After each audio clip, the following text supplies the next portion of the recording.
Et abonnez-vous sur Canal Info News Télévision. Oui, shalom, shalom, peuple de Dieu, partout les quatre coins du monde, nous sommes à Bambolayo, aujourd'hui Bakumalamu. Je suis vraiment, c'est notre moment. Je suis votre humble serviteur, le prophète Fata, que Dieu m'a envoyé en mission ce matin pour t'annoncer là où vous êtes. Et ce n'est pas moi, je vais dans la Moussala, je vais dans la chambre, partout où vous allez, le Saint-Esprit n'a pas de frontières. Je voudrais dire à quelqu'un qu'il y a des moments où nous sommes en train de traverser, là où vous êtes, dans ta vie, dans la famille, dans des foyers, dans des couples, dans la santé. Il y a certaines histoires qui compliquent des fois, qui demandent que l'intervention de Dieu, que l'intervention divine soit manifestée dans ta vie. Pourquoi? Parce qu'il ne fait pas semblant. La Bible dit, dans le livre de Proverbes, chapitre 27, le verset 1er, ne t'invite pas pour le lendemain quand tu sais pas ce qu'un jour peut t'affronter. Peut-être que nous avons moi famille obimela oponangote ba obligé aux famille wana te mais nzambe a permettre yo obuta na famille wana pourquoi parce que makambo on nzambe tina 400 lokola promesse oza o ba benga bâton de commandement lokola Moïse ali yo senga yo olibima na famille wana pour bumbu ko ezana kata famille na nzambe bimisango ali peut-être bon traverser un moment difficile.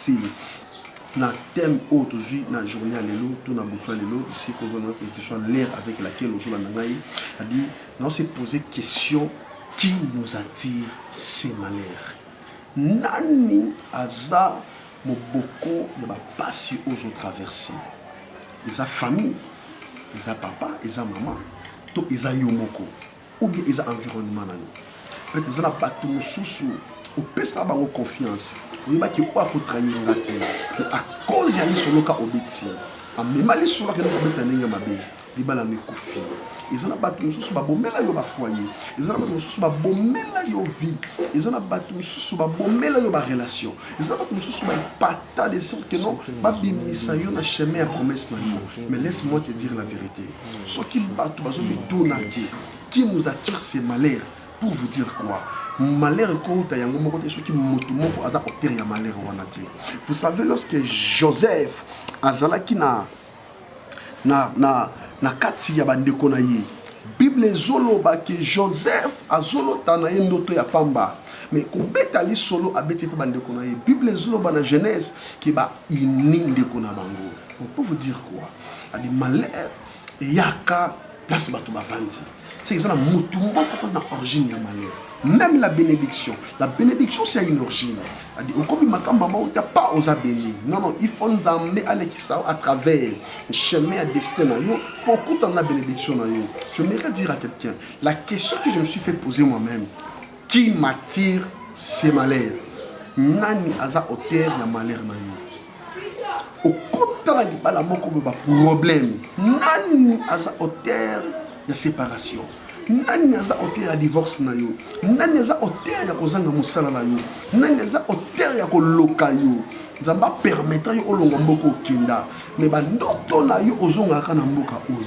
Pourquoi? Parce que ezala misala ya molili oyo esalama oyo ezosenga yo foluka nzambe nzamba lekis oleka na délivrance. La délivrance cherche. Bible va chercher l'éternel pendant qu'il se trouve. Lukan Zambé ma sœur, Lukan Zambé mon frère, Lukan Zambé papa maman. Mais tout la question, ma cambo zo traversé. Naninde aza auteur, ya ma cambo zo traversé. Nengi biso ozwami yo ofungola Bible na yo na mokanda ya Jonas chapitre 1er nengi tanga texte moko awa oyo permettre biso également to kota na profondeur ma Nzambe matindi biso to lobana ta oyo. Bible ezoba na Jonas chapitre 1er na bani na verset 3e. Et Jonas s'éleva pour s'enfuir Tarsis, loin de la face de l'Éternel, et descendit à Jaffo et y trouvant un navire qui s'en allait à Tarsis et paya le prix des transports et s'embarqua pour aller avec le passager. Ah, Nzambe. Et là, Moutoumousou a foutu que tout cas transport pas yo saloka mabe.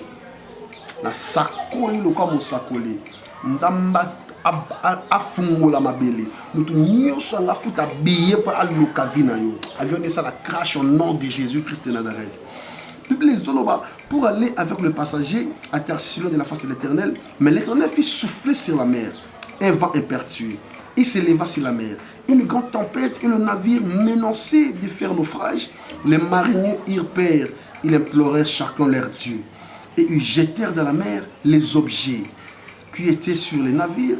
Afin de les rendre plus légers, Jonas descendit au fond du navire, se coucha et s'endormit profondément. Et ça, a Saloma B, mais là, c'est pour son même. Si quand Nzambe a dévoilé Bataboye, ou a comprendre déjà étonné déjà au fondement, qu'ils ont pas ça là on ngolu au sala batubolamu, ça pas ça là on ngolu au fungola ba via bato, ça là on ngolu au foot bato minerval, mais on se comprend pendant au sala makabolamu, na besoin ya kana vina. Ce que tout na ngeza nani aza auteur ya mabe oyo. Bible est dans le verset 6. Le pilote s'approcha de lui et lui dit: pourquoi dors-tu? Lève-toi, invoque ton Dieu. Peut-être faudra-t-il penser à nous et nous périrons pas. Ils se rendirent l'un et l'autre. Venez et tirons au sort pour savoir qui nous attire ces malheurs. My God. Ils tirent au sort et le sort tomba sur Jonas. Je me suis posé la question. Neko kutuna katia navire.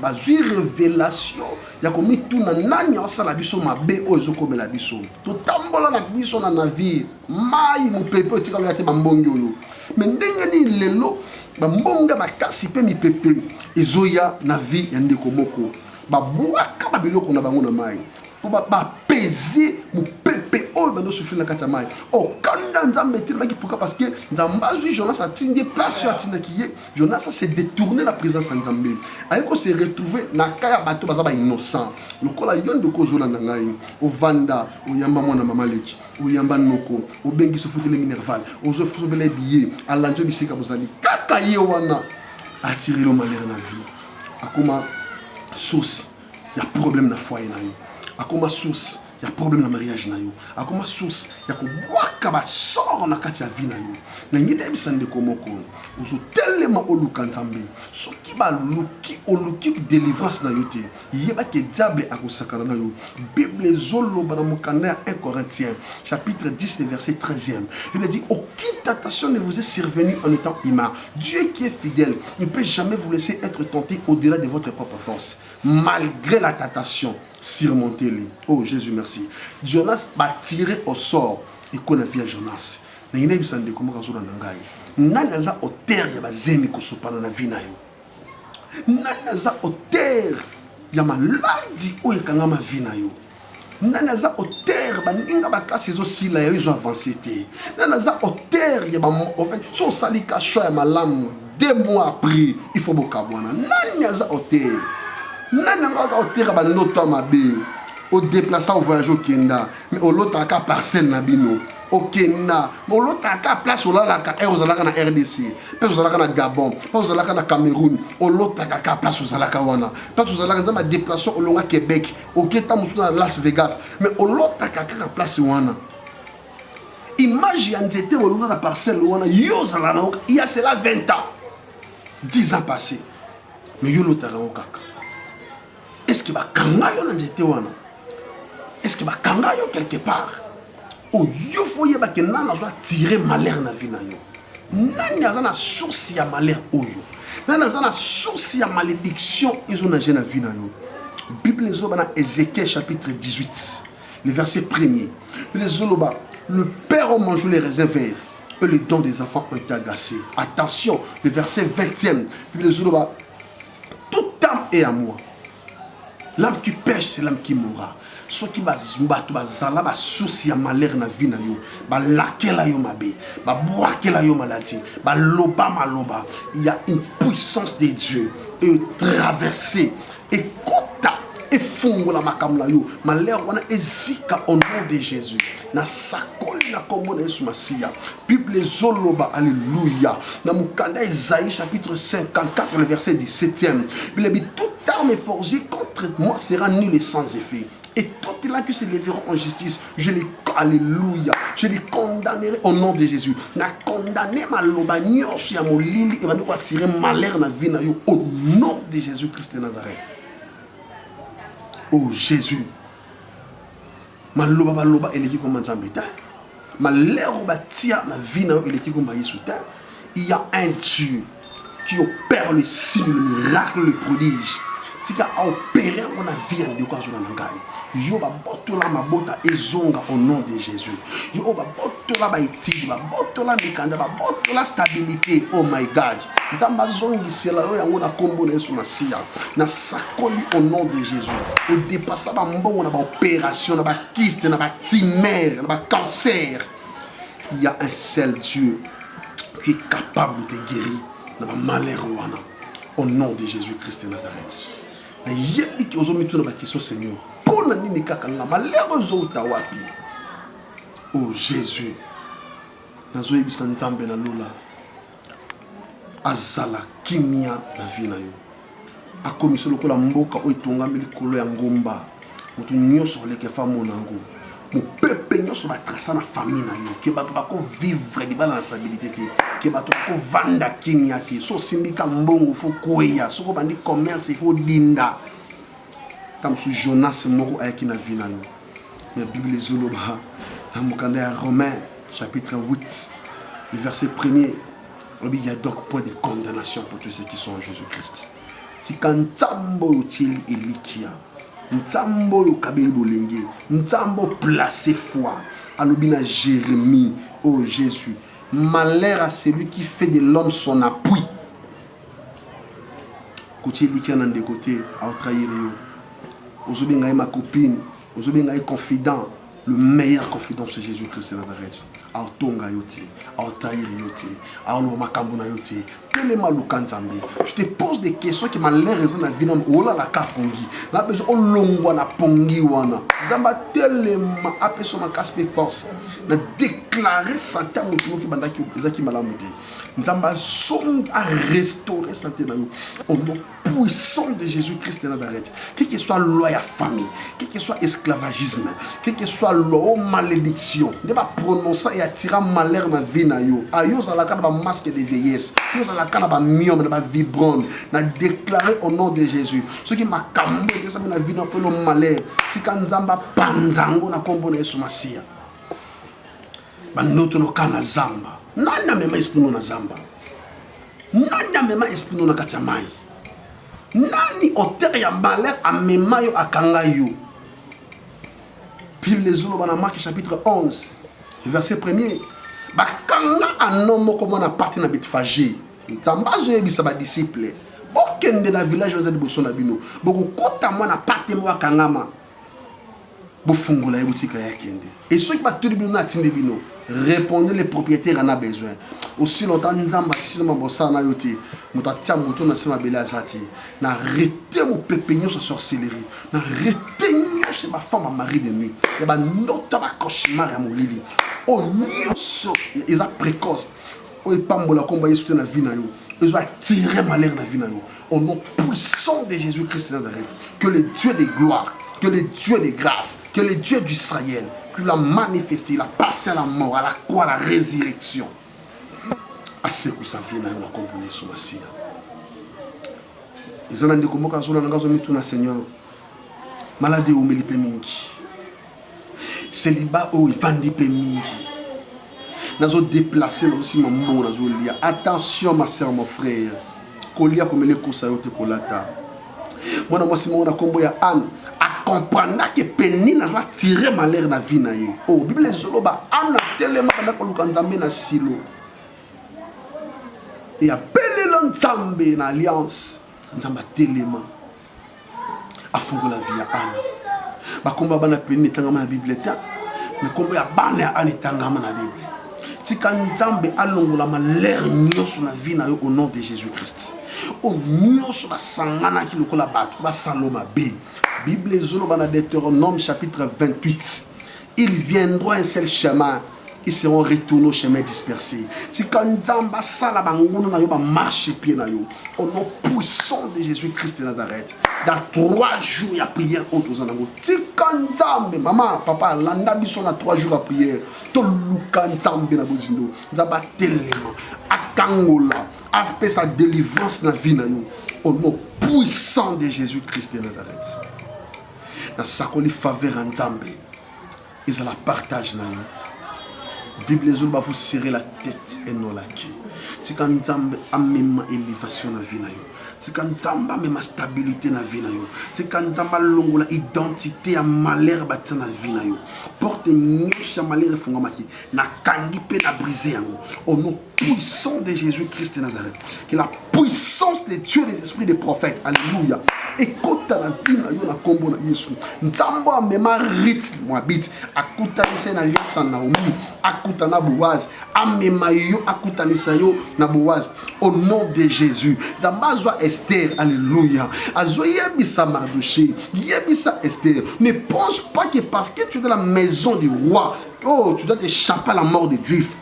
Ayebisi rassembler tout Israël. Rassembler bango jeûner pour moi. 3 jours, ni manger ni boire. Et moi je générerai ensemble avec vous. Ma sœur, longo na pongi mon frère. Luka Nzambe. Ma manifestation ma mari de nuit kakayo. Ma manifestation ma femme de nuit kakayo. Alléluia. Tika Nzambo yo akango la vie à David. Akango la vie na yo au nom de Jésus-Christ de Nazareth. Na déclaré par Nzambe.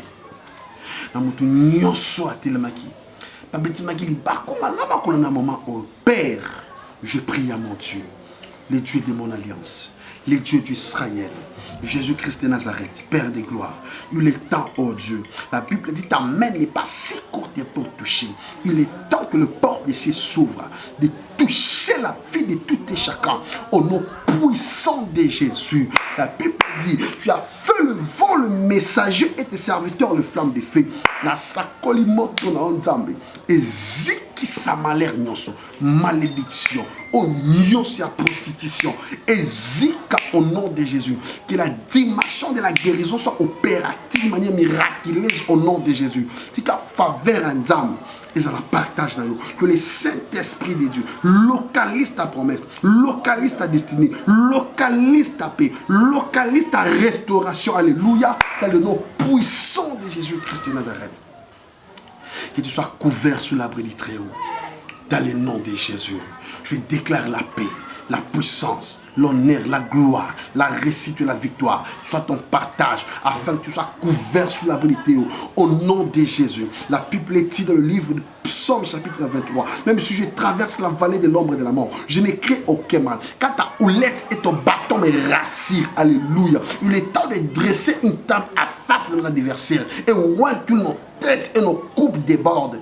Dans le nom puissant de Jésus. Que l'onction du Saint-Esprit nous soit communiquée. Au nom de Jésus, je déclare la paix, la puissance, la gloire, l'honneur soit rendue à notre souverain sacrificateur Jésus-Christ de Nazareth.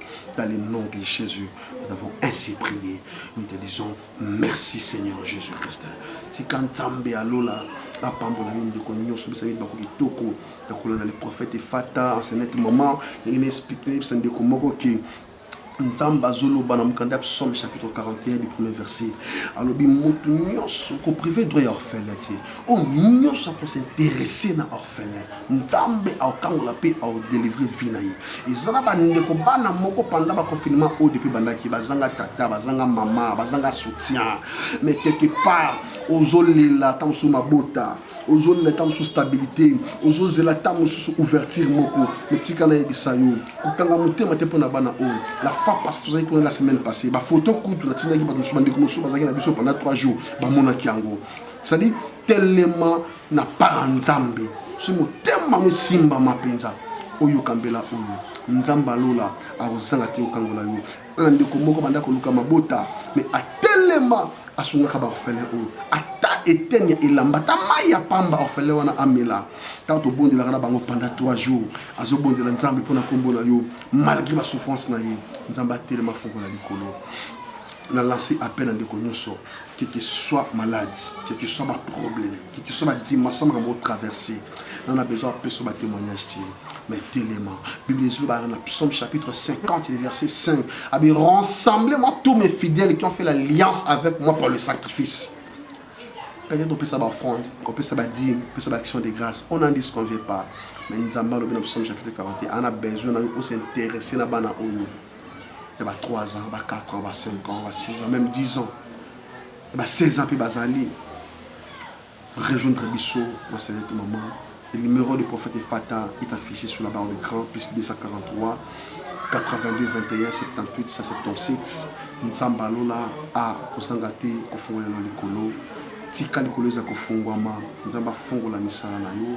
A pambola bana na yo bano ba olia ki ndo kité à cause de sacrifice oyo nzamba fungola makambo zo luka da peu de temps quand nous passe na ba orphelin oyo nzambe ya lola a pambola yo a pambola ko de Christ mobimba a profiter également pour pesa mbote na mon frère Jeffer l'homme prudent nzamba lola pambola ye également na mon frère Wada derrière la caméra que le Dieu de gloire le bénisse également na profiter qu'on pesa mbote na mon père spirituel le révérend pasteur Jefté Fouti nzamba lola pambola corps de Christ mobimba na pamboli bande ko nyonso ya corps de Christ yo bande ko lela tika nzamba sikisa yo o nyonso bande ko lela nzamba bikisa ye et bon rejoindre biso déjà na page Facebook na biso et prophète Efata. Donc vous allez prière à live. En tout cas, connecter, s'abonner massivement à la chaîne. Tant que vous allez s'abonner, nous allons à cause de la bolam. On profite également pour sa beauté. Mon frère Papi de Leme, nous allons à Pamboulaye, nous allons le banquier. Si quand nous allons Lola à Pamboula, na Pamboli RDC.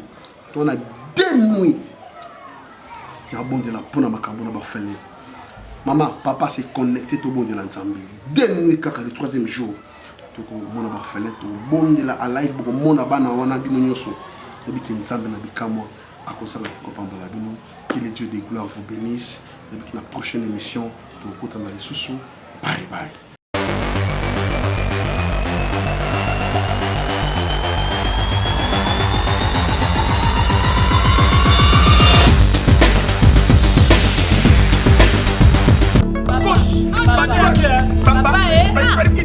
Yo comment on passe les lots, on tient un peu.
Et abonnez-vous sur Canal Info News Télévision.